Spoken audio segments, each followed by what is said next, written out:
आप देख रहे हैं सिटी 24 न्यूज़ चैनल।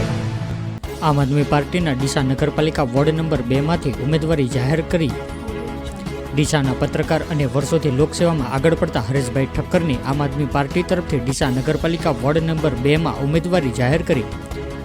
ડીસા શહેરમાં વસતા અને લગભગ 16 કે 17 વર્ષથી પત્રકારના વ્યવસાય સાથે સંકળાયેલા હરેશભાઈ ઠક્કરની આજે ગુજરાત પ્રદેશ આમ આદમી પાર્ટી તરફથી ડીસા નગરપાલિકાની ચૂંટણીમાં વોર્ડ નંબર 2 માંથી ઉમેદવારી જાહેર કરતા વોર્ડ નંબર 2 ની જનતામાં હર્ષની લાગણી છવાઈ હતી।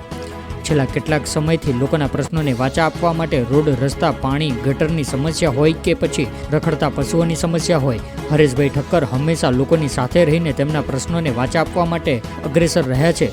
વર્ષોથી મીડિયા ક્ષેત્રે જોડાયેલા અને પોતાના ન્યૂઝપેપરોમાં અને ટીવી ચેનલોમાં પણ લોકોના પ્રશ્નોને ઉજાગર કરવા માટે હંમેશા આગળ આવીને લોકો સાથે ખડેપગે હાજર રહ્યા છે। જ્યારે આમ આદમી પાર્ટી તરફથી તેમને કાર્યક્ષેત્રની પ્રશંસા કરીને પાર્ટી પ્રત્યે તેમના કરેલા કામોની કદર કરીને આવનારા સમયની અંદર આવનારી ચૂંટણીમાં ડીસા નગરપાલિકા વોર્ડ નંબર 2 માંથી તેમના ઉપર વિશ્વાસ મૂકીને અને ટિકિટ જાહેર કરવામાં આવી છે। ત્યારે હરેશભાઈ ઠક્કરે તમામ સંગઠનના નેતાઓનો આભાર માન્યો હતો।